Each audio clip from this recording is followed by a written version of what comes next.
Hello everyone, welcome to the subject planet. जैसे कि यहाँ पे हम प्रिपरेशन कर रहे हैं यूजीसी नेट पेपर 2 एजुकेशन की, जिसमें आज के सेशन में हम लोग डिस्कस करने वाले हैं आपका यूनिट 5 का सी सेक्शन, जो कि है आपका करिकुलम स्टडीज। ऑलरेडी मैंने इसका 5 का सी सेक्शन का एक पार्ट आप लोग को अपलोड कर दिया है परसों के सेशन में। परसों परसों हम एक पार्ट अपलोड कर दिया है और आज इसका हम लोग दूसरा पार्ट करने वाले हैं, जिसमें हम लोग देखेंगे अप्रोचेस टू करिकुलम। उसके अलावा मॉडल ऑफ करिकुलम इवैल्यूएशन। आपके सिलेबस में academic and competency based approaches ही दो तरीके की अप्रोचेस दे रखी है, लेकिन यहाँ पे हम लोग डिफरेंट डिफरेंट और अप्रोचेस को देखेंगे जिससे आपके क्वेश्चंस प्रीवियस ईयर में पूछे गए हुए हैं। ठीक है, तो आ जाओ फिर। जब अब बात करते हैं करिकुलम अप्रोच की, तो करिकुलम अप्रोच को हम लोग दो तरीके से देखते हैं। एक होता है आपका टेक्निकल, एक होता है आपका नॉन टेक्निकल, जिसे साइंटिफिक और नॉन साइंटिफिक।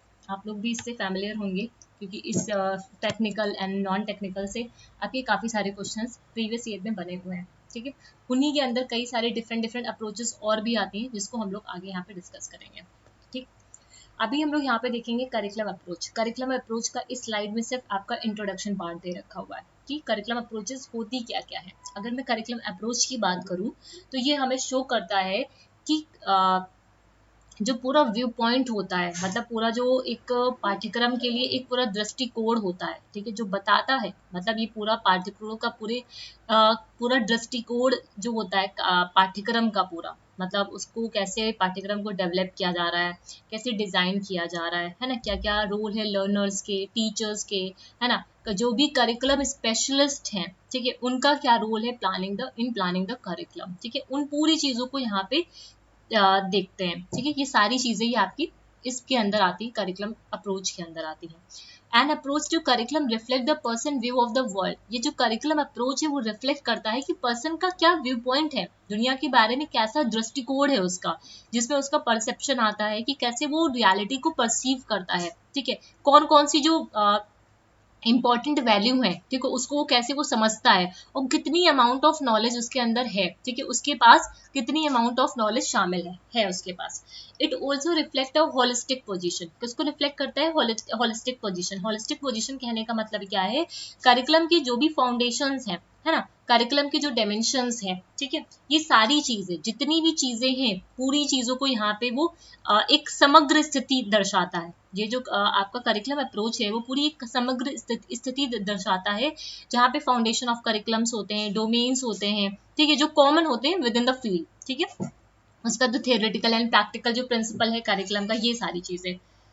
फिर आता है एन ओरिएंटेशन एक्सप्रेसेस। ये जो ओरिएंटेशन है, ठीक है, वो एक्सप्रेस करता है view point in relation to how curriculum is developed and design. मतलब ये चीज को दर्शाता है, ये जो दृष्टिकोण है ये चीज को दर्शाता है कि कैसे करिकुलम को डेवलप किया जा रहा है, डिजाइन कर रहे हैं, कैसे उसको डिजाइन कर रहे हैं, कैसे उसको डेवलप कर रहे हैं, role of the learner, teacher और जो करिकुलम स्पेशलिस्ट है इन करिकुलम प्लानिंग। ठीक है, and the important issues that need to be examine. और वो इंपॉर्टेंट इश्यूज जिसको यहाँ पे हमें जांच करने की जरूरत है, मतलब उसको एग्जामिन करने की जरूरत है, वो सारी चीजें कहाँ पे आती है? आपकी करिकुलम अप्रोच में आता है। अगर वन पॉइंट में मैं बात करूं करिकुलम अप्रोच को की पॉइंट में, तो करिकुलम प्लानिंग क्या है?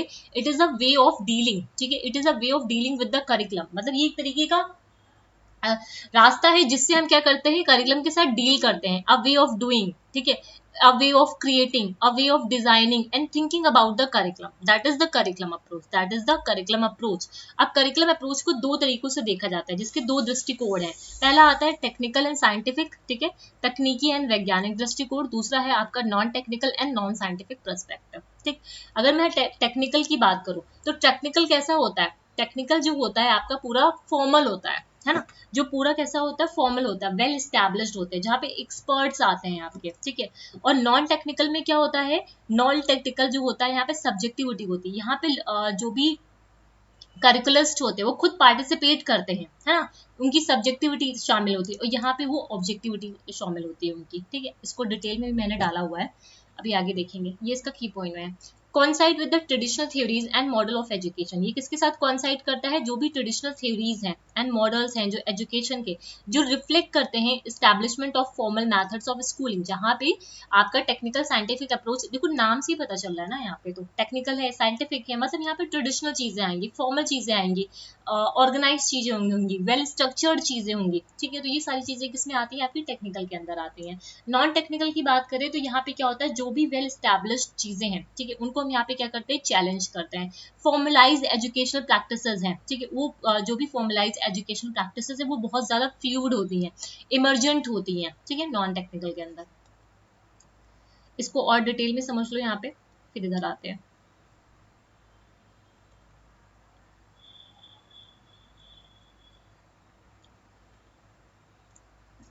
Technical scientific approach, generally speaking curriculum developer which में इंक्लूड, अब यहाँ पे कौन कौन से करिकुलम डेवलपर्स हैं, आपके स्पेशलिस्ट हैं, सुपरिटेंडेंट्स हैं, प्रिंसिपल्स हैं, कोऑर्डिनेटर्स हैं, are liking to engineers and architect who uses the instrument and empirical method in preparing a blueprint with well defined element, orderly sequenced and procedure। Simple सी बात यहाँ पे ये बोली जा रही है कि जो टेक्निकल साइंटिफिक अप्रोच होती है वहां पे जो करिकुलम डेवलपर्स होते हैं वो कौन कौन हो सकते हैं, आपके स्पेशलिस्ट हो सकते हैं, सुपरिटेंडेंट्स हो सकते हैं, प्रिंसिपल्स हो सकते हैं, है ना, जो भी कोऑर्डिनेटर्स हैं, जो एक तरीके से इंजीनियर और आर्किटेक्चर की तरह काम करते हैं, जो वो मतलब जैसे इंजीनियर और आर्किटेक्चर होते हैं, इंस्ट्रूमेंट्स का यूज करते हैं, ठीक है, किसी भी अपने वर्क को प्रोग्रेस में आगे काम करने के लिए, ठीक है, तो उसी तरह ये लोग भी इंस्ट्रूमेंट्स का यूज करते हैं, इंपेरिकल मेथड्स का यूज करते हैं एक पूरे ब्लूप्रिंट को प्रिपेयर करने के लिए। उस ब्लूप्रिंट के अंदर जो भी आपके एलिमेंट्स हैं वो कैसे होते हैं, ऑर्डरली सीक्वेंस्ड होते हैं, कैसे होते हैं, ऑर्डरली सीक्वेंस्ड होते हैं, जितने भी यहाँ पे प्रोसीजर्स हैं, एलिमेंट्स हैं,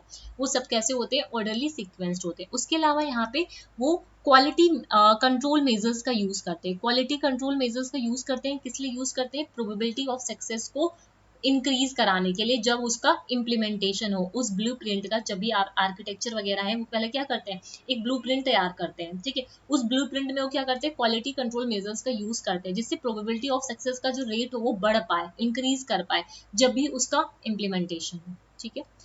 the technical scientific approach states that the aim of education, ठीक है, जो अब ये इंपॉर्टेंट पॉइंट है, जो टेक्निकल साइंटिफिक अप्रोच है उसमें बताते हैं, ये बोला जाता है जो एम ऑफ एजुकेशन है, aim of education can be made known, उसे जाना जा सकता है, ठीक है, कैन बी स्टेटेड प्रिसाइजली, उसे प्रिसाइज मतलब सटीक तरीके से, ठीक है, उसको स्टेट किया जाता है, ठीक है, and addressed in a linear fashion, ठीक है।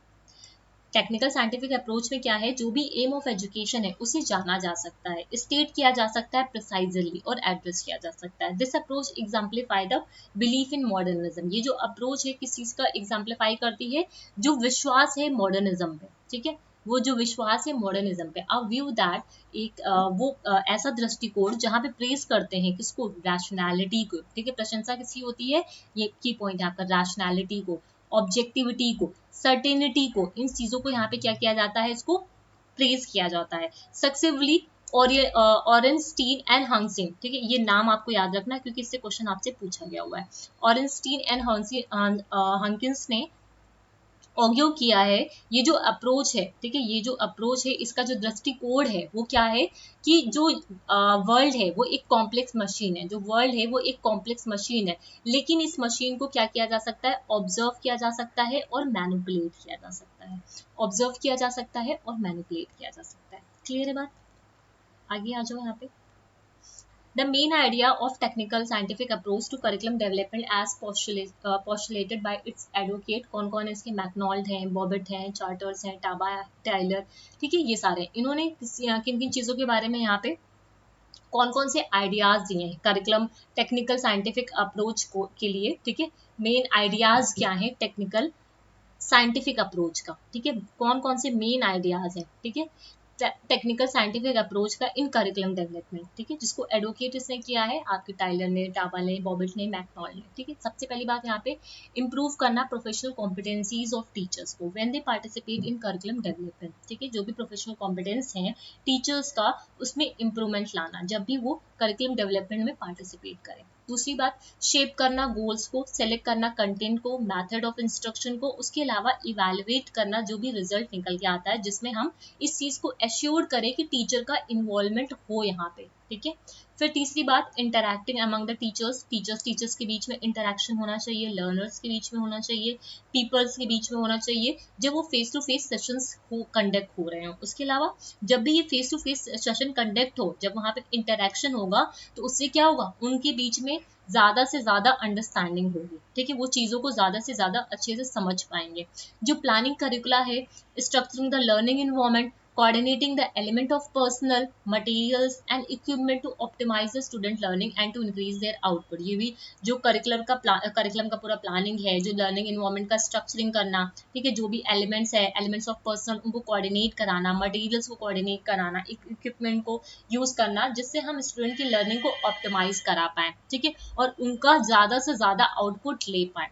प्रमोट करना, फिफ्थ पॉइंट क्या बोल रहा है, प्रमोटिंग द करिकुलम डेवलपर, ठीक है, यहाँ पे करिकुलम डेवलपमेंट को प्रमोट करने की बात की जा रही है, जिसमें यूज करना है राशनल अप्रोच को, जब वो in completing in task accomplishment, believe करना in the possibility of outlining systematically procedures, ठीक है, सिस्टमेटिकली प्रोसीजर्स जो हैं, ठीक है, उनको आउटलाइन करना, जिससे वो ऐसे क्या कर पाए, फैसिलिटेट कर पाए जो भी क्रिएशन है आपका करिकुलम का।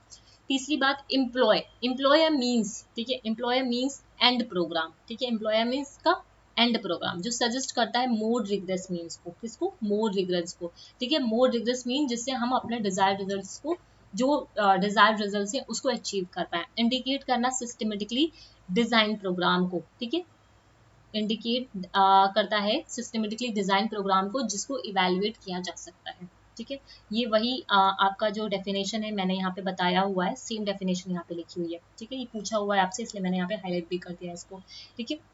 ऑरेंस्टीन एंड हॉकिंस के अकॉर्डिंग करिकुलम अप्रोच जो है वो रिफ्लेक्ट करता है होलिस्टिक पोजीशन को, जहाँ पे उसके फाउंडेशंस ऑफ करिकुलम आते हैं, डोमेन्स आते हैं, थ्योरेटिकल एंड प्रैक्टिकल जो प्रिंसिपल्स हैं करिकुलम की, वो सारी चीजें आती हैं, ठीक है। ये हिंदी में भी है आपका। अब ये कुछ अप्रोचेस हैं, उससे पहले नॉन टेक्निकल देख लो, फिर इधर आते हैं। जब भी हम नॉन टेक्निकल की बात करते हैं, जिसे नॉन साइंटिफिक भी बोला जाता है, क्या बोला जाता है, नॉन साइंटिफिक, तो ये कैसा होता है, सब्जेक्टिव होता है, ठीक है, पर्सनल होता है, की पॉइंट आपके ये एस्थेटिक्स होता है, ह्यूरियोस्टिक होता है और ट्रांजेक्शनल्स होते हैं, ठीक है, कैसा होता है, लेन देन पे जोर करता है, सब्जेक्टिविटी पे फोकस करता है, एस्थेटिक पे फोकस करता है, ह्यूरियोस्टिक पे फोकस करता है। ह्यूरियोस्टिक मतलब जो खोज विधि होती है। The emphasis on the learner input rather than the output of the production. अब ये चीज पॉइंट आपको याद रखना है, ये जो अप्रोच है वो किस पे ध्यान देती है, लर्नर का इनपुट, मतलब लर्नर का कितना इन्वॉल्वमेंट है, उसके साइड से कितना ज्यादा इनपुट है, इस चीज पे एम्फेसाइज करती है, rather than output of the production. ये जो आउटपुट ऑफ द प्रोडक्शन है वो बात किसकी करता है, वो किस में आता है, किस अप्रोच के अंदर आता है, आपका टेक्निकल अप्रोच के अंदर आता है, जहां पे सिर्फ आउटपुट के बारे में डिस्कस किया जाता है, ठीक है। अब जो लर्नर का अगर हमें इनपुट लेना है तो हम क्या कराएंगे, लर्नर का इनपुट हम कैसे ले सकते हैं, specially through activity oriented approach, ठीक है। हम क्या करें, एक्टिविटी ओरिएंटेड अप्रोच का यूज करें टीचिंग लर्निंग में, जिससे लर्नर का इनपुट ज्यादा से ज्यादा यहाँ पे आ पाए। दस advocate of this approach note that not all end of education can be known, nor indeed do they need to be known in all cases। अब ये देखो वहां पे क्या बोला, जो भी एजुकेशनल ऑब्जेक्टिव्स हैं दैट कैन बी नोन, ठीक है, वो जाना जा सकता है, ठीक है, वहां पे ये चीज बोली गई थी आपकी टेक्निकल में। यहाँ पे बोला जा रहा है जो जितने भी एंड्स हैं एजुकेशन के, वो मतलब उनको जाना नहीं जा सकता, can be known nor Indeed, ना ही उन्हें जानने की आवश्यकता है, समझ रहे हो, ना उन्हें जाना जा सकता है। बहुत सारे छोर है एजुकेशन के एंड्स की बात की जाए, डिफरेंट एंड्स हैं जिनको जाना नहीं जा सकता और ना ही उन्हें जानने की हमें यहाँ पे जरूरत है। ये जो अप्रोच है करिकुलम का वो कंसिडर करता है, ठीक है, जो करिकुलम है वो कैसा है, इवॉल्व है, विकसित है, करिकुलम कैसा है, विकसित है, rather than being plan precisely. Plant precisely कहाँ के अंदर आता है, आपका टेक्निकल के अंदर आता है। करिकुलम इवॉल्व मतलब विकसित कहाँ पे आता है, आपका नॉन टेक्निकल के अंदर आता है। Here the word is viewed not as a machine, यहाँ पे वर्ल्ड को एक मशीन की तरह नहीं देखते हैं, ठीक है, but as a living organism, ठीक है, but as a living organism जिनके साथ हम इंटरैक्ट करते हैं, ठीक है, जिनके साथ हम इंटरैक्ट कर सकते हैं, ठीक है, इंटीमेटली हमको उनके साथ इन्वॉल्व होना पड़ता है, हमें पार्टिसिपेट करना पड़ता है उनको समझने के लिए उन सारी चीजों के साथ। तो ये चीज बोली जा रही है नॉन टेक्निकल के अंदर, क्लियर है बात। अब इसको डिस्कस करेंगे इन अप्रोचेस को। अब जरा से पीछे आ जाओ, एक दो पॉइंट और है वो समझ लो।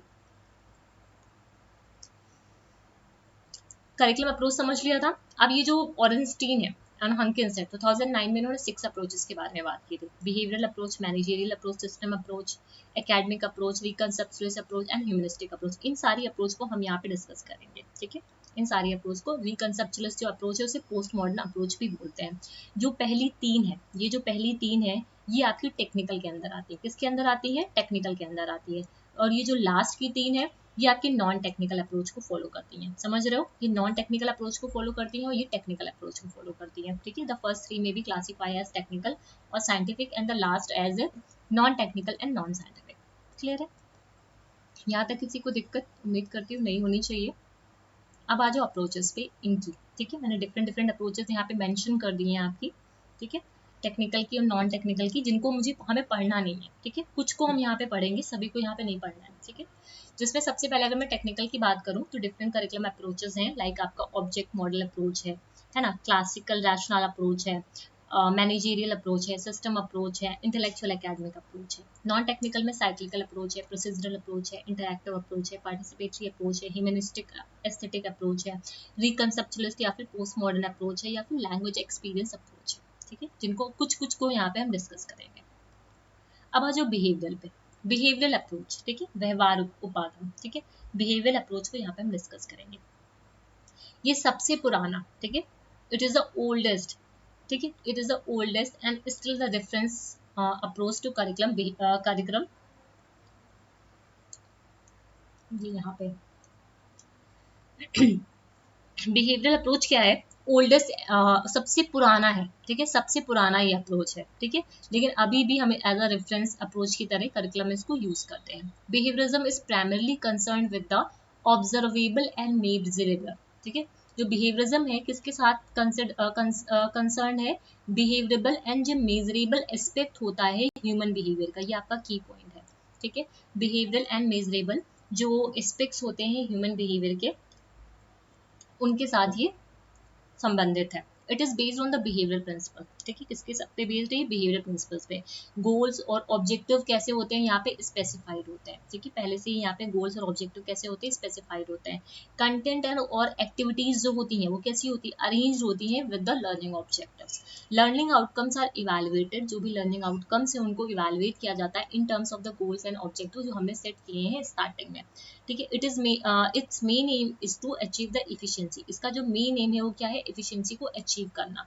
चेंज इन बिहेवियर जो है वो इंडिकेट करता है, ठीक है, मेजर ऑफ अकम्पलिशमेंट पे, ठीक है। किस चीज पे ये इंडिकेट करता है? जो चेंज इन बिहेवियर है वो मेजर ऑफ अकम्पलिशमेंट पे इंडिकेट करता है। This approach is grounded in scientific principle. ये जो अप्रोच है कहाँ से आई है? आपकी साइंटिफिक प्रिंसिपल से आई है। Everything the student do must be observable as this is the evidence that the student has achieve the goal and objective. इनका कहने का मतलब है स्टूडेंट जो कुछ भी करता है वो ऑब्जर्वेबल है, ठीक है, वो ऑब्जर्वेबल है और वो एक तरीके का एविडेंस की तरह काम होता है जो बताता है कि स्टूडेंट ने उस गोल को कितना अचीव किया है, ठीक है। इस चीज को बताता है कि स्टूडेंट ने उस गोल को अचीव किया है। Which are also based on the observable behaviour. ये जो चीजें हैं, ठीक है, वो भी किस पे बेस्ड है? ऑब्जर्वेबल बिहेवियर पे बेस्ड है। All activities led to student being able to whatever the goals and objective specified. मतलब यहाँ पे जो भी एक्टिविटीज हैं, ठीक है, वो किस चीज पे पूरा ध्यान देती हैं, ठीक है। उनका मेन उद्देश्य सिर्फ यही होता है कि गोल को हमें क्या करना है, जो स्पेसिफाइड गोल और ऑब्जेक्टिव है उसको हमें क्या करना है? अचीव कराना है, ठीक है। बिहेवियरल अप्रोच को ही हम लोग लॉजिकल बोलते हैं, कंसेप्चुअलिस्ट, एम्पिरिस्ट बोलते हैं, experientialist, rational, scientific and technocratic बोलते हैं। इन नाम को आपको याद रखना है। It relies on technical and scientific principles, ठीक है। किस पे रिलाई करता है? टेक्निकल एंड साइंटिफिक प्रिंसिपल्स पे रिलाई करता है। इंक्लूड करता है पैराडिगम्स होते हैं, यहाँ पे मॉडल्स होते हैं, स्टेप बाय स्टेप स्ट्रेटजीज का यूज किया जाता है करिकुलम को फॉर्मुलेट कराने के लिए। This approach is usually based on a plan, ठीक है। किस पे बेस्ड होती है? प्लान पे बेस्ड होती है। इसी वजह से इसको ब्लूप्रिंट या फिर डॉक्यूमेंट भी बोला जाता है। गोल्स एंड ऑब्जेक्टिव्स कैसे होते हैं? स्पेसिफाइड होते हैं। कंटेंट और एक्टिविटीज पहले से ही सीक्वेंस्ड होती हैं, जो इस चीज को ध्यान में रख के बनाया जाता है कि जो भी स्पेसिफाइड गोल और ऑब्जेक्टिव है उसको हमें क्या करना है? अचीव करना है, ठीक है। उसको उसी के आउटकम को हमें यहाँ पे इवैल्यूएट करना है। This curriculum approach which has been applied to all subject. अब ये ध्यान रखना, ये कब से अप्लाई किया जा रहा है? अर्ली 1920 से। Constitute a frame of reference against which other approach to curriculum are compared. आपने प्रीवियस पेपर अगर सॉल्व किए होंगे तो वहाँ पे एक आध क्वेश्चन इस तरह के देखे होंगे जहाँ पे आपके ईयर से क्वेश्चन आ रहे हैं, 1920s है, 1950s है, एक आध क्वेश्चन ऐसे आ रहे हैं। इसी वजह से मैंने इसको यहाँ पे डिटेल में डाला है कि आपका कोई भी पॉइंट यहाँ पे मिस ना करे। ये जो अप्रोच है इसे हम logical, conceptual, empiricist, experiential and rational, scientific, technocratic भी बोलते हैं। ठीक, क्लियर है। अब आ जाओ मैनेजरियल अप्रोच। मैनेजरियल अप्रोच कहने का मतलब क्या है? प्रबंधकीय दृष्टिकोण। ठीक है, जहाँ पे स्कूल को एक सोशल सिस्टम की तरह माना जाता है। स्कूल क्या है? एक सोशल सिस्टम है जो बेस्ड है आपकी ऑर्गेनाइजेशनल थ्योरी पे। It is based on the organisational theory, जहाँ पे आप इस ऑर्गेनाइजेशनल थ्योरी के अंदर कौन कौन आते हैं? आपके स्टूडेंट आते हैं, टीचर्स आते हैं, करिकुलर स्पेशलिस्ट आते हैं एंड एडमिनिस्ट्रेटर आते हैं, जो इंटरैक्ट करते हैं इन अ हार्मोनी कुछ सर्टेन नॉर्म्स एंड बिहेवियर के साथ। इन दिस कॉन्टेक्स्ट जो मैनेजरियल अप्रोच है वो फोकस किस पे करती है? आपकी प्रोग्राम्स पे फोकस करती है, शेड्यूल्स जो बनाए जाते हैं, जो स्पेसेस हैं, जो रिसोर्सेज हैं और जो इक्विपमेंट है, उसके अलावा जो पर्सनल्स होते हैं। ठीक है, और यहाँ पे कॉपरेशन कर मतलब यहाँ पे क्या किया जाता है कि कॉपरेशन होता है। ठीक है, मतलब क्या बोल सकते हैं उसे कि जो कॉपरेशन की रिक्वायरमेंट होती है टीचर और स्टूडेंट्स के बीच में, या फिर उन लोगों के बीच में, उन लोगों का के बीच में जो रिस्पॉन्सिबल होते हैं करिकुलम सुपरविजन के लिए from outside of the schools. ठीक है, it became dominant in the 1950s and 1960s। यहाँ पे दो प्रिंसिपल्स आते हैं, एक आता है जनरल लीडर, एक आता है करिकुलम लीडर। ठीक है, जनरल लीडर की अगर बात करें तो वो सेट करता है पॉलिसीज को और प्रायोरिटीज, जो भी प्राथमिकताएं हैं उनको निर्धारित करता है। जहाँ पे डायरेक्शन ऑफ चेंज एंड और इनोवेशन और प्लान्स, ये सब क्या होते हैं? आपके ऑर्गेनाइज होते हैं and plans and organises curriculum and instruction. ठीक है, लेकिन करिकुलम लीडर की बात करें तो वो क्या करता है? लुक किस पे ध्यान देता है? आपके करिकुलम चेंजेस पे ध्यान देता है, इनोवेशंस पे। ठीक है, जिसको एडमिनिस्टर किया जा सके। ठीक है, जो भी रिसोर्सेज है उसको रीस्ट्रक्चर करना, स्कूल इंफ्रास्ट्रक्चर को रीस्ट्रक्चर करना। ठीक है, उस पे ध्यान देता है। तो ये दो आपके प्रिंसिपल है, general leader and curriculum leader. System approach पे आ जाओ। जब भी सिस्टम अप्रोच की बात करते हैं तो ये किस पे बेसिस है? आपकी सिस्टम थ्योरी पे बेसिस है। सिस्टम थ्योरी कहने का मतलब क्या है? जो भी आपका ऑर्गेनाइजेशन है उसको एज अ होल देखा जाता है, उनके अंदर जितने भी कंपोनेंट है वो आपस में इंटर रिलेटेड होते हैं, वो आपस में इंटर रिलेटेड होते हैं, उसके अलावा एक दूसरे को इन्फ्लुएंस करते हैं, दे इन्फ्लुएंस ईच अदर। ठीक है, तो ये आपका सिस्टम थ्योरी का डेफिनेशन भी था एक तरीके का। तो यहाँ पे जो पूरी अप्रोच है वो रिप्रेजेंट किसको करता है? Line staff relationship of personal. किसको रिप्रेजेंट करता है? Line staff relationship of personal. ठीक है, जहाँ पे जब भी और क्या करता है? रिप्रेजेंट करता है कि कैसे डिसीजंस को लिया जा रहा है। The organisation unit and sub unit जितने भी होते हैं वो एक दूसरे के साथ रिलेटेड होते हैं, इंटर रिलेटेड होते हैं। A curriculum plan using this approach stress the use of organisational diagrams का यूज करती है, फ्लो चार्ट्स का यूज करती है, कमिटी जो स्ट्रक्चर्स होते हैं। ठीक है, जहाँ पे आपके subjects, course, unit plan, lesson plan, ये सब आपस में इंटर रिलेटेड होते हैं। In the system approach to curriculum, जो पार्ट है स्कूल्स के, जितने भी पार्ट हैं स्कूल्स के या फिर स्कूल्स के डिस्ट्रिक्ट्स, उसको यहाँ पे क्या किया जाता है? एग्जामिन किया जाता है in terms of their inter relatedness, मतलब कितने ज्यादा वो आपस में इंटर रिलेटेड है, उसके बेसिस पे इनको क्या किया जाता है? वहाँ पे एग्जामिन किया जाता है। Currently many schools uses a system approach, जिसे हम लोग बोलते हैं टोटल क्वालिटी मैनेजमेंट, जहाँ पे डेमिंग्स की जो 14 प्रिंसिपल्स हैं, जहाँ पे पूरे सिस्टम को इम्प्रूव करने के लिए बात की जाती है। ठीक है, वो जो 14 प्रिंसिपल है, जहाँ पे वो क्या किसके लिए वो क्या हेल्प करता है? इम्प्रूविंग द सिस्टम जो इन विच द पीपल वर्क, जिसमें लोग काम कर रहे हैं उसको इम्प्रूव करने के लिए 14 प्रिंसिपल्स की बात की थी एडवर्ड डेमिंग ने। ठीक है, इसको मैंने डिटेल में यूनिट 9 में करवाया हुआ है आपको। अब आ जाओ एकेडमिक अप्रोच पे। This approach is rooted in the work of John Dewey, Henry Morrison. अब इन सब का भी नाम ही आपको याद रखना है, John Dewey, Henry Morrison, world board. ठीक है, ये सारे वहां से आता है। और ये पॉपुलर कब होता है? 1930s में, carried through the 1950s. This approach is concerned with the comprehensive domain of schooling, including the study of education. ठीक है, यहाँ पे स्कॉलिस्टिक और थ्योरेटिकल एस्पेक्ट्स आते हैं। ठीक है, इसे क्या बोला जाता है? ट्रेडिशनल नॉलेज ओरिएंटेड अप्रोच भी बोला जाता है। ठीक, स्कूल जो होते हैं इस अप्रोच को अडॉप्ट करते हैं। ठीक है, to develop a student sense of self beyond. ठीक है, self beyond subject matter and pedagogy को डेवलप कराने के लिए। ठीक, sometimes it refers to the traditionals बोला जाता है, इंसाइक्लोपेडिक बोला जाता है, साइनोप्टिक बोला जाता है, वर्ड्स ध्यान रखो, इंटेलेक्चुअल बोला जाता है, या फिर नॉलेज ओरिएंटेड अप्रोच भी बोला जाता है। The academic approach attempt to analyse and synthesise the major position, trends and concept of the curriculum. ये जो एकेडमिक अप्रोच है वो क्या करती है? जो भी मेजर ट्रेंड्स चल रहे हैं, जो भी मेजर आपके पद हैं या फिर पोजीशंस हैं, उनको ये क्या करती है? सिंथेसाइज करती है, एनालाइज करती है। ठीक है, अब यहाँ पे जॉर्ज जो ब्यूचैम्प है, उन्होंने पहली बार सिस्टम थ्योरी ऑफ करिकुलम को डिस्क्राइब किया था, जहाँ पे उन्होंने पोस्टुलेट किए थे 5 equally important component of education, और इन्होंने हर लेवल को इक्वल इंपॉर्टेंट दी थी, लाइक आपका administration, counselling, curriculum, instruction and evaluation. ठीक है, इनके नाम आपको याद रखने हैं, ये 5: academic, counselling, curriculum, instruction and evaluation. ठीक, the academic approach, some curriculum leaders content that preceding approach is to, यहाँ पे ये जो एकेडमिक अप्रोच होती है कैसी होती है, टेक्नोक्रेटिक और रिजिड होती है। ठीक है, बहुत ज्यादा टेक्नोक्रेटिक होती है, बहुत ज्यादा मतलब टेक्निक्स का यूज किया जाता है, कठोर होती है। दे कंटेंट दैट, ठीक है, उनको वो तर्क है, वो तर्क करते हैं जो करिकुलस्ट हैं, who try to be scientific and rationals। ठीक है, वो मतलब वो इस चीज को उनका ये तर्क है कि जो करिकुलस्ट बहुत ज्यादा साइंटिफिक और राशनल होते हैं, ठीक है, उनके अंदर जो पर्सनल और एक सोशल जो एस्पेक्ट होता है करिकुलम का, ठीक है, और करिकुलम का वो कहीं ना कहीं मिस हो जाता है, क्योंकि वो इग्नोर कर देते हैं सब्जेक्ट मैटर का, जो आर्टिस्ट है उसका सब्जेक्ट मैटर, मतलब जो सब्जेक्ट मैटर है उसकी जो मतलब खूबसूरती है, उसकी जो मतलब कला, उसकी जो कला है, ठीक है, उसका जो उसका फिजिकल एंड कल्चरल जो एस्पेक्ट है, उस चीज को ये लोग कहीं ना कहीं इग्नोर कर देते हैं। वो रियरली कंसिडर करते हैं नीड फॉर सेल्फ रिफ्लेक्टिवनेस, इसको ये कंसिडर नहीं करते। जो सेल्फ रिफ्लेक्टिवनेस है, सेल्फ एक्चुअलाइजेशन होती है, ठीक है, उसको ये एकेडमिक अप्रोच जो यूज करते हैं करिकुलम, इस चीज को ये लोग कंसिडर नहीं करते हैं, ये ओवरलुक करते हैं। जो भी सोशियो साइकोलॉजिकल जो डायनेमिक्स होते हैं क्लासरूम्स और स्कूल्स के अंदर, इसको ये क्या करते हैं, ओवरलुक करते हैं, ठीक है, अनदेखा करते हैं।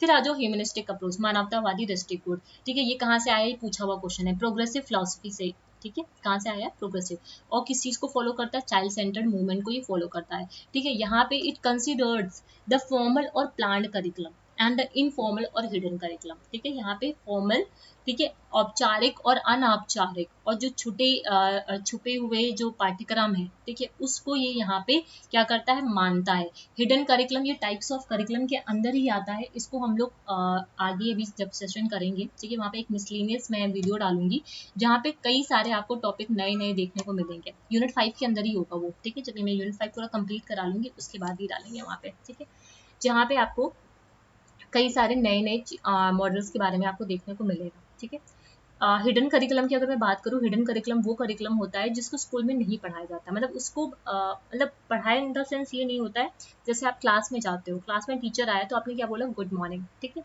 या टीचर्स जब जाते हैं तो आप खड़े हो जाते हो, उनको थैंक यू बोलते हैं, तो ये सब किसके अंदर आते हैं, हिडन करिकुलम होते हैं। ठीक है, जो टीच नहीं किए जाते उन्हें।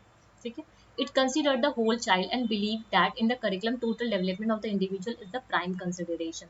वहाँ पे इसका जो प्राइम कंसिडरेशन वो क्या है, total development of a individual. ठीक है, यहाँ पे इंडिविजुअल की टोटल डेवलपमेंट की बात की जाती है। Grounded in utilising instructional strategies, यहाँ पे कौन कौन सी स्ट्रेटजीज का यूज कर सकते हैं, कोऑपरेटिव लर्निंग का, इंडिपेंडेंट लर्निंग का, स्मॉल ग्रुप जो लर्निंग होती है, सोशल एक्टिविटीज है। ठीक है, instead of competitive teacher dominated approach को यहाँ पे यूज नहीं करते हैं, स्ट्रेटजीज को यूज नहीं करते हैं, लार्ज ग्रुप लर्निंग को यहाँ पे यूज नहीं करते हैं, यहाँ पे कोऑपरेटिव लर्निंग को यूज करते हैं, इंडिपेंडेंट लर्निंग को यूज करते हैं। स्कूल्स जो अडॉप्ट करते हैं इस अप्रोच को, वो एम्फेसाइज करते हैं कि बच्चा क्या करे, एक्टिवली पार्टिसिपेट करे। ठीक है, ह्यूमनिस्टिक जो अप्रोच है, ठीक है, वो किस चीज पे जोड़ देता है, चाइल्ड साइकोलॉजी पे जोड़ देता है, जहाँ पे लर्नर्स की नीड और इंटरेस्ट को कंसिडर किया जाता है।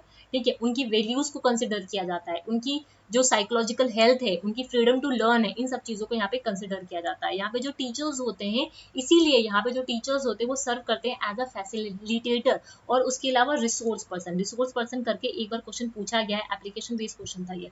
ठीक है, टीचर जो होते हैं यहाँ पे रिसोर्स पर्सन की तरह काम करते हैं, जो क्या करते हैं, लर्नर्स को हेल्प करते हैं। ठीक है, जो लर्नर्स को हेल्प करते हैं। रिकंसेप्चुअलिस्ट अप्रोच, अब इनकी डिफरेंट डिफरेंट चीजें बोली गई हैं।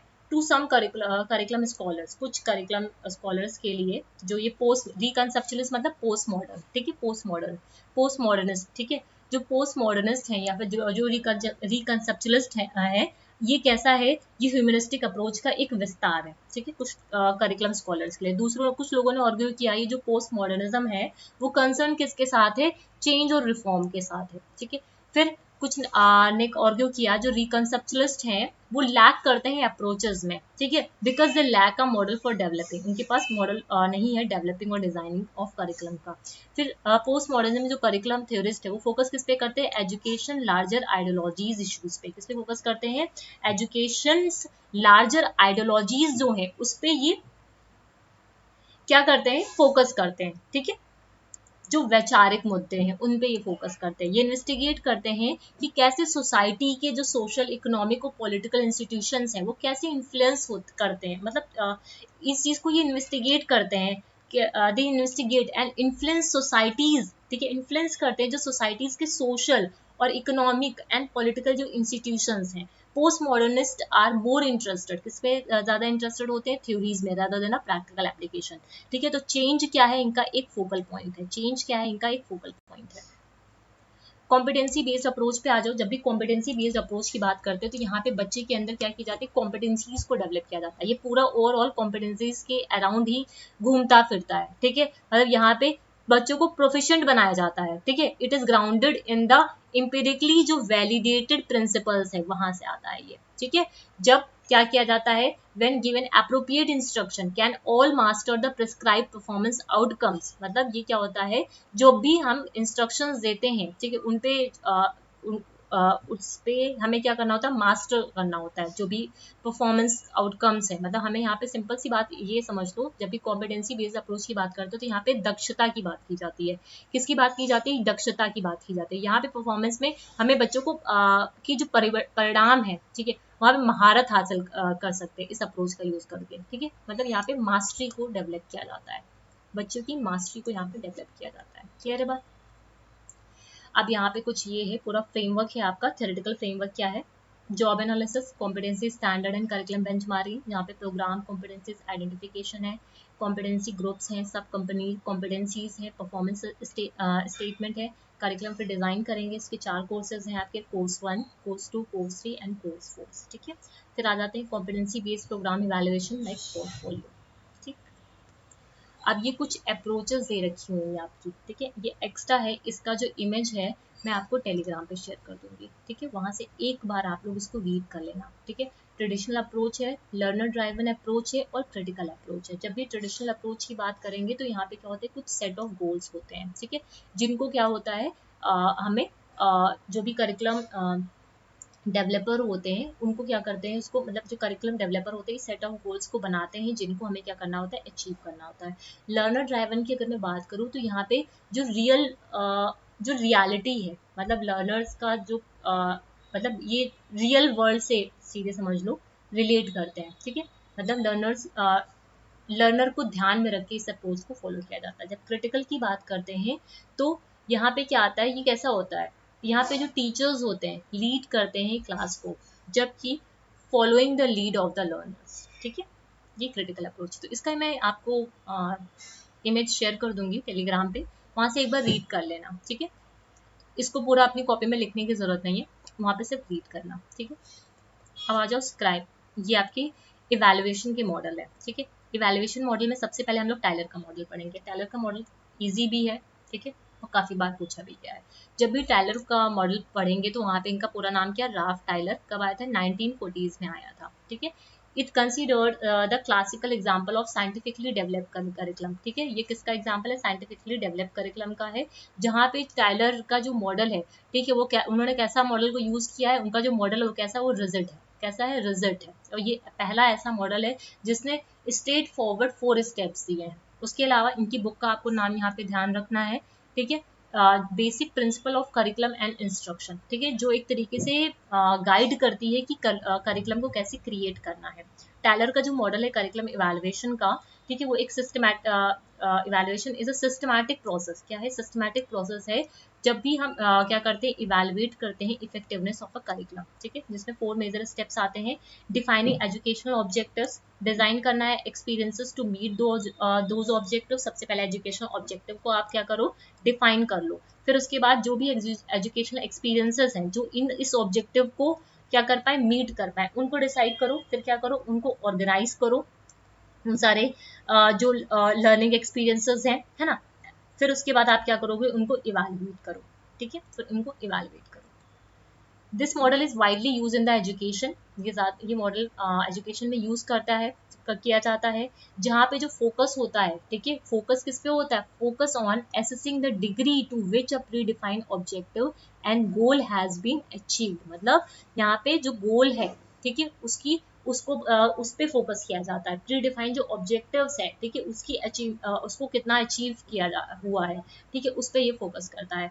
इस मॉडल में 4 मेजर एरियाज हैं आपके। सबसे पहला ऑब्जेक्टिव, फिर है एक्सपीरियंसेस, फिर है ऑर्गेनाइजेशन, फिर है आपका इवैल्यूएशन।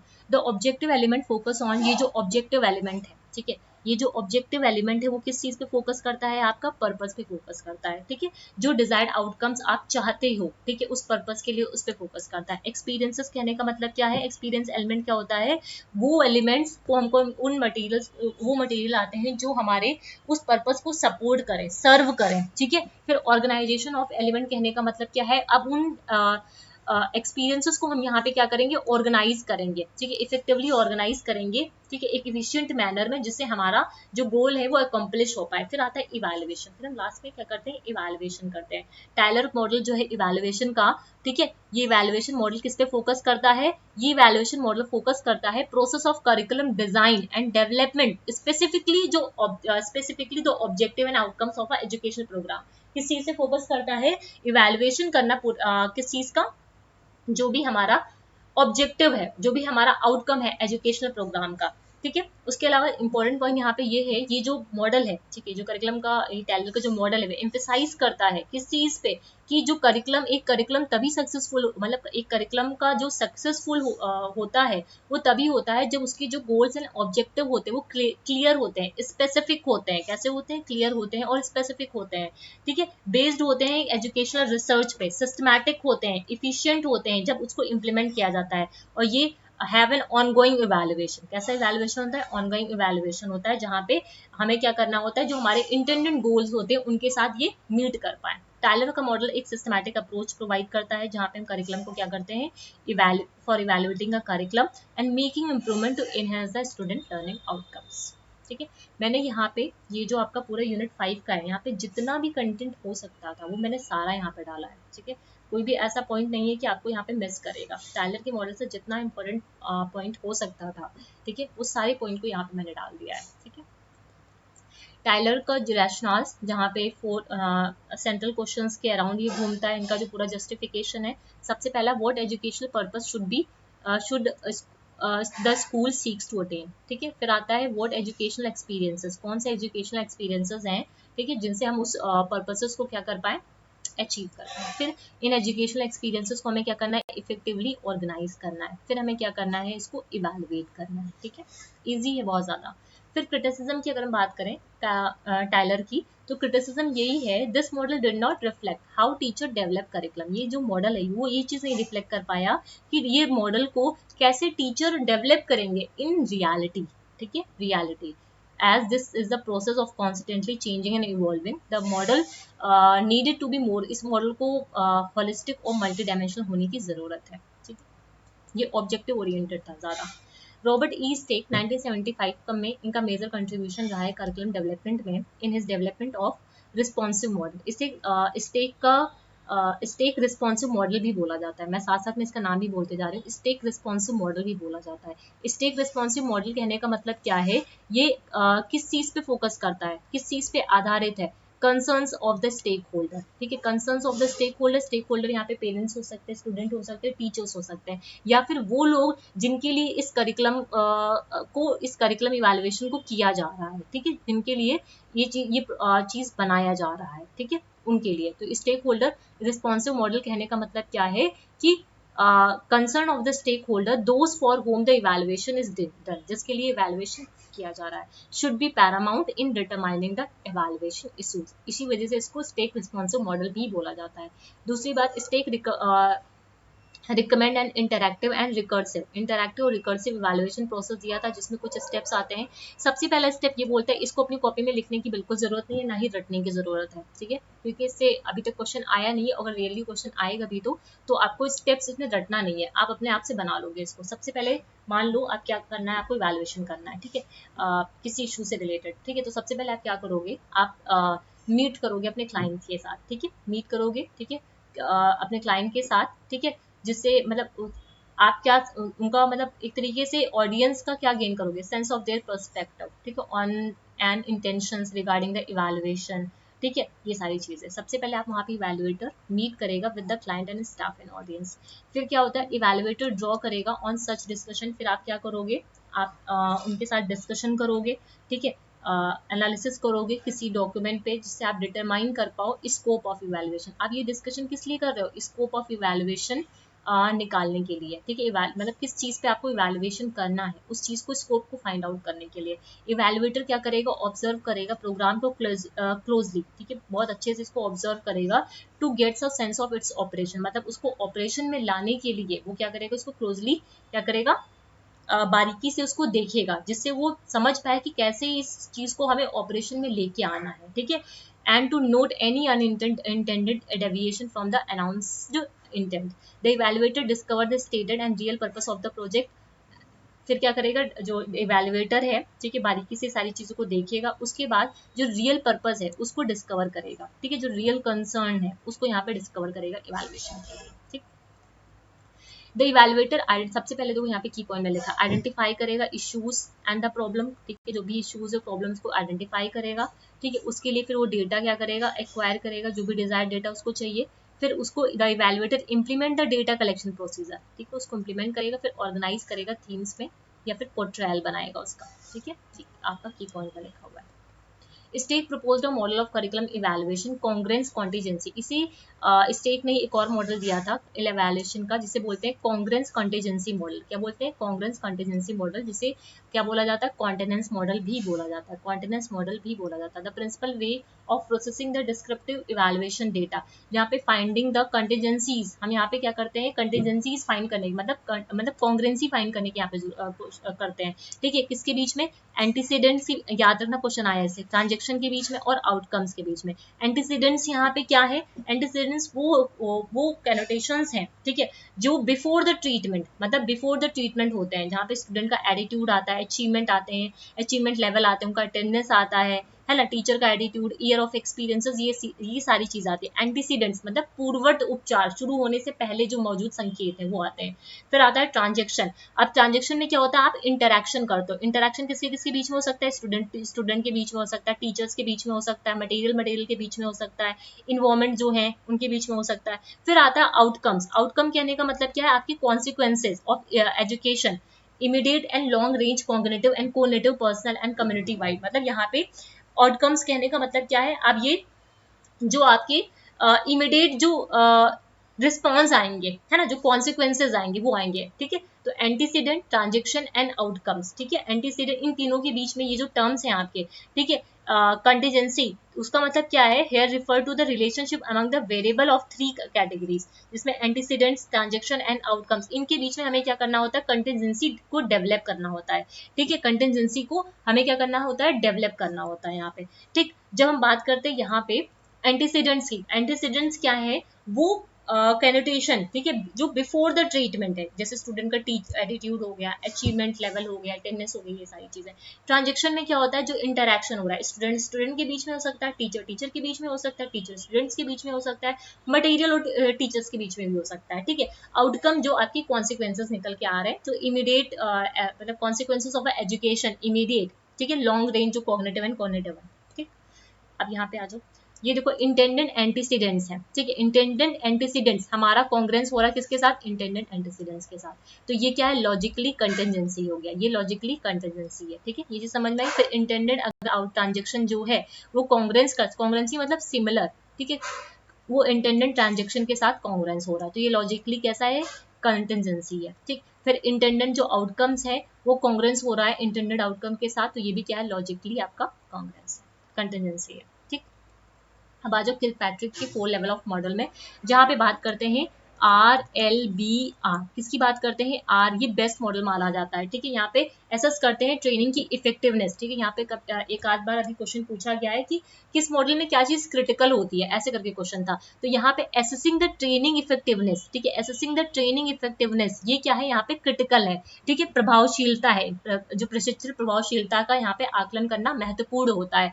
इसे डेवलप किसने किया था? डोनाल्ड किर्कपैट्रिक ने डेवलप किया था, जहाँ पे 4 level of model of evaluation भी इसको बोला जाता है, ठीक है। RLBR the Kirkpatrick model was developed in the 1950s। कब आया था? 1950s में आया था।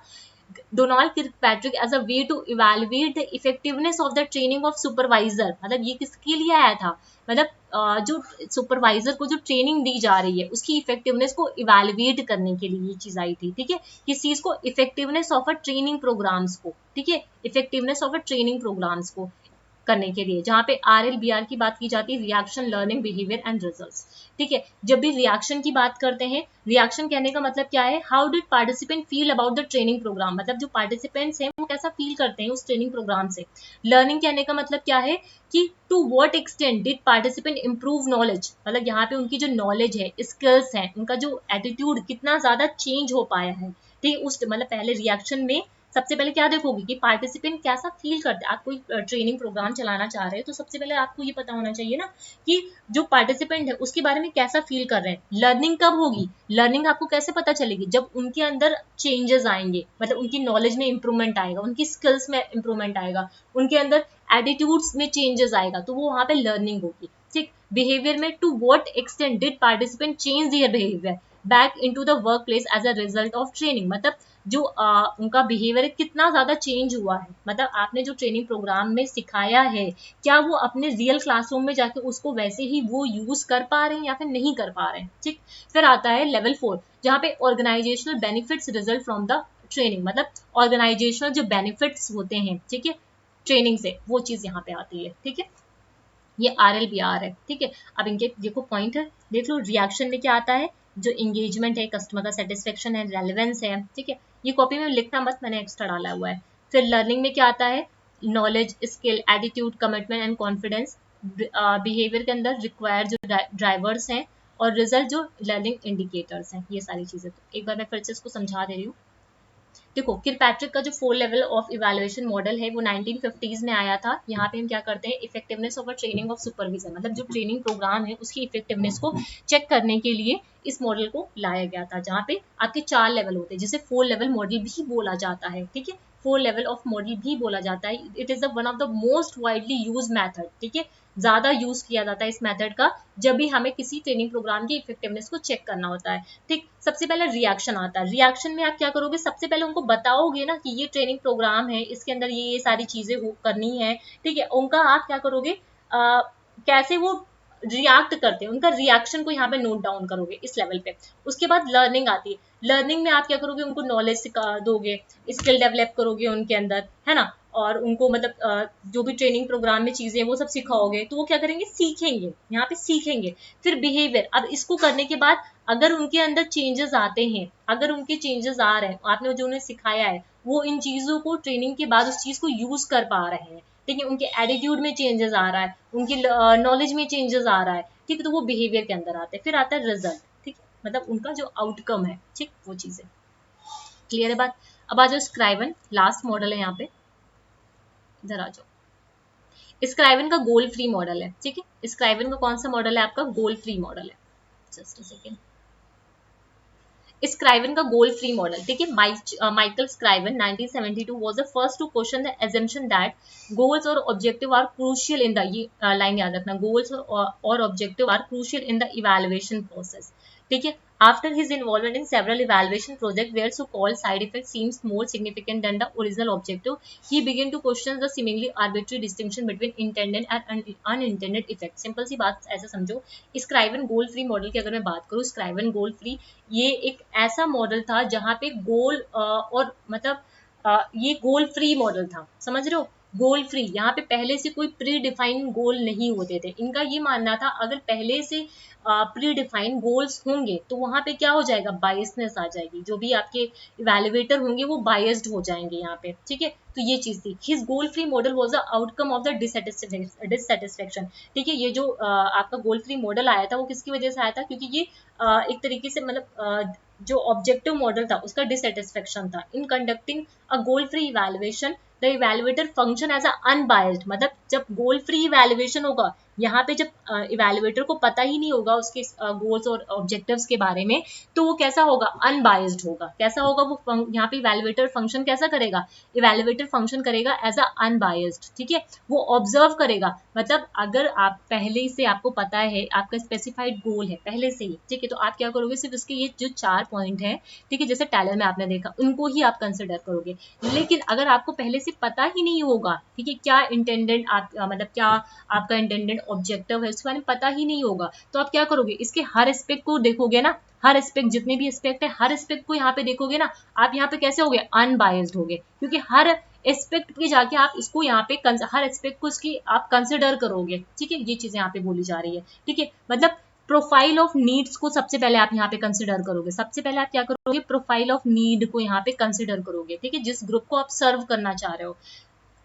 Generating a profile of need for the group served by a given programme, मतलब उस प्रोग्राम से जिनको आप हेल्प करना चाह रहे हो उनकी पहले आप क्या करोगे, प्रोफाइल को पूरी चेक करोगे, ठीक है, पूरी प्रोफाइल को चेक करोगे। Then by using method that are primarily qualitative in nature, ध्यान रखना ये जो मेथड है वो कैसा होता है, प्राइमरली क्वालिटेटिव होता है, ठीक है। प्राइमरली मतलब इनिशियली कैसा होता है, ये क्वालिटेटिव होता है, लेकिन जब आप पूरा सब डिसाइड कर लेते हो, उनकी प्रोफाइल को इवेल्युएट कर लेते हो, फिर बाद में ये क्वांटिटेटिव को यहाँ पे आप तो क्वांटिटेटिवली इसको यूज मतलब क्वांटिटेटिवली आप इसको इवेल्युएट करते हो, ठीक है। क्वालिटेटिव पहले होता है, इनिशियली ये क्वालिटेटिव होता है, जहां पे the evaluator assess the actual effect of the programme, जहां पे इवेल्युएटर एक्चुअल इफेक्ट जो होता है प्रोग्राम का उसको एसेस करता है। If a programme has an effect that is responsive to one of the identified need then the programme perceive as useful, मतलब अगर ये किसी भी प्रोग्राम का मतलब ये पाया जाता है कि ये जो प्रोग्राम है वो किसी जो भी नीड्स है उसको वो क्या कर पा रहा है, रिस्पॉन्स कर पा रहा है, ठीक है। तो कैसा है प्रोग्राम, ये यूजफुल है।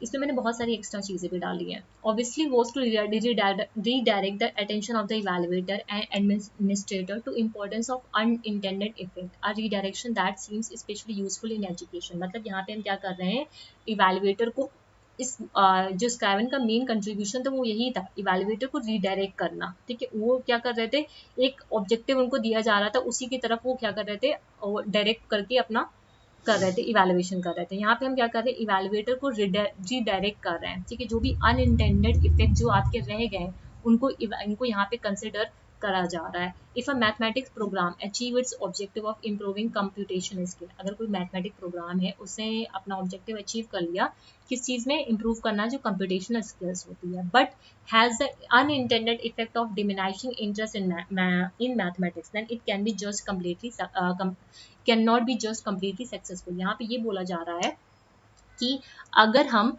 ऑब्जेक्टिव्स का यूज करते हैं तो उससे हमारा जो कंप्यूटेशनल स्किल है वो तो इम्प्रूव हो जाएगा, लेकिन जो अनइंटेंडेड इफेक्ट है मतलब मैथमेटिक्स के अंदर या जो एक इंटरेस्ट जो होता है, ठीक है, वो चीज यहाँ पे नहीं हो पाएगी, ठीक है। आप सिर्फ कंप्यूटेशनल स्किल्स को ही जनरेट कर पाओगे, इम्प्रूव करा पाओगे, ठीक है। तो ये पूरी तरीके से यहाँ पे आप जज नहीं कर सकते हो उस प्रोग्राम की सक्सेसफुल को, कितना ज्यादा वो सक्सेसफुल हुआ, इस चीज को पूरी तरीके से आप जज नहीं कर सकते हो।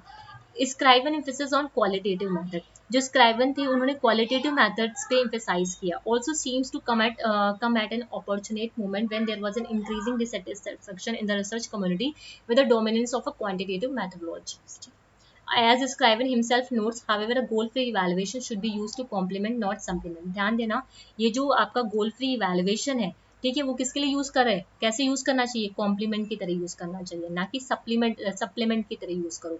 गोल बेस्ड असेसमेंट, ठीक है, used alone it can not provide sufficient information for decision maker, ठीक है। अगर इसको हम सिर्फ क्वालिटेटिव अप्रोच का यूज करें, ठीक है, तो ये क्या करेगा, एक सक्सेसफुल प्रोग्राम जो सक्सेसफुल होना चाहिए, ठीक है, वो चीज वो नहीं कर पाएगा। ठीक है, अगर हम क्वालिटेटिव के साथ क्वांटिटेटिव मेथड भी यहाँ पे यूज करें तो ये हमारी प्रोग्राम को क्या करेगा, सक्सेसफुल बनाएगा। तो वही बोला जा रहा, अकेले किसी एक मेथड को यूज करना हमें सफिशिएंट इंफॉर्मेशन नहीं देगा। Some critics have faulted Scriven for not providing more explicit direction for developing and implementing the goal free model। मतलब इनका क्रिटिसाइज, ये क्या है, क्रिटिसिज्म है। ठीक है, इनको क्या किया गया, दोषी भी ठहराया गया, क्योंकि ये इनका जो मॉडल था वो एक्सप्लिसिट डायरेक्शन नहीं दे पाया developing and implementing the goal free model. As a consequence it probably can be use only by expert. मतलब ये जो मॉडल है वो वही यूज कर सकते हैं जो एक्सपर्ट्स हों, जिनके पास मतलब उनको जो एक्सपर्ट्स होंगे ना, उन्हें पता होगा कि हमें क्या चीज को एसेस करना है, उनको वो पूरी तरीके से गाइड कर पाएंगे ये सारी चीजें। ठीक है, तो ये इनकी क्रिटिसिज्म थे, ये जो 2 पॉइंट है ना, ये इनकी क्रिटिसिज्म है। ठीक है, यहाँ पे अब ये पूरा आपका यूनिट 5 का सी सेक्शन कंप्लीट हो गया। ठीक है, मैंने यहाँ पे कोशिश की है जितना डिटेल में चीजें हो सकती थी वो मैंने सारी चीजों को यहाँ पे डाला है। ठीक है, कोई भी चीज यहाँ पे मिस नहीं की है। Just a second. इसके बाद का जो हमारा सेशन होगा, नेक्स्ट सेशन, वो रहेगा आपका यूनिट 5 के डी सेक्शन का। ठीक है, इसके बाद आपकी ये यूनिट कंप्लीट हो जाएगी। और जो हम लोग क्वेश्चन आंसर सेशन कर रहे हैं प्रीवियस ईयर वाले, ठीक है, मैंने 2018 के आप लोग को कराना स्टार्ट किया है। ठीक है, जिसका पार्ट 1 हम लोगों ने कल डिस्कस कर लिया है, जिससे 50 क्वेश्चंस को डिस्कस किया था, और जो रेस्ट 50 क्वेश्चन है वो कल के सेशन में होंगे। ठीक है, तो आज हम लोगों ने यूनिट 5 का सी सेक्शन पूरा कंप्लीट कर लिया है। ठीक है, जिसमें हम लोगों ने कई सारे टेक्निक्स को देखा। ठीक है, इंस्ट्रक्शन सिस्टम, इंस्ट्रक्शन मीडिया को देखा, करिकुलम अप्रोचेस क्या होती है, ये सारी चीज़ों को देखा। ठीक है, उसके अलावा जो मैंने भी इमेज आपको बताई थी, जो ट्रेडिशनल अप्रोच थी, लर्नर ड्राइवन अप्रोच थी और क्रिटिकल अप्रोच थी, उसका इमेज मैं टेलीग्राम पे शेयर कर दूंगी। तो वहाँ पे जाके आप उसको सिर्फ रीड करना, कॉपी में लिखना मत। ठीक है, तो आज का सेशन यहीं पे एंड करते हैं। उम्मीद करती हूँ ये सेशंस आपके लिए यूजफुल रहेंगे, आपकी स्टडीज़ में आपको हेल्प कर पा रहे होंगे। उसके अलावा जो लोग भी टेलीग्राम पे नहीं जुड़े हो, वो सभी लोग टेलीग्राम पे भी जुड़ो, क्योंकि मैं आप लोग जो लोग जुड़े हो पहले से ही टेलीग्राम पे, वो देख ही रहे होंगे कि वहाँ पे मैं जो भी करंट अफेयर्स में ज़्यादा आपका क्वेश्चन पूछा जा रहा है, ठीक है, क्वेश्चन या फिर जो टॉपिक है, ठीक है, जो इशूज आ रहे हैं, उसको मैं वहाँ पे आपको शेयर करती रहती हूँ कि जो भी इंफॉर्मेशन है। उसके अलावा जो भी पीएचडी के रिगार्डिंग जो भी आपका इंफॉर्मेशन है, ठीक है, वो सारी चीज़ें मैं वहाँ पे शेयर करती हूँ। ठीक है, तो जो लोग भी नहीं जुड़े हो टेलीग्राम पे, वो लोग सभी लोग वहाँ पे जुड़ जाओ। अगर सेशन इन्फॉर्मेटिव लगे तो चैनल को सब्सक्राइब करिएगा, शेयर करिएगा अपने फ्रेंड्स के साथ जो लोग भी प्रिपरेशन कर रहे हैं यूजीसी नेट पेपर 2 एजुकेशन के लिए, उनके लिए। ठीक है, सो थैंक यू एवरीवन।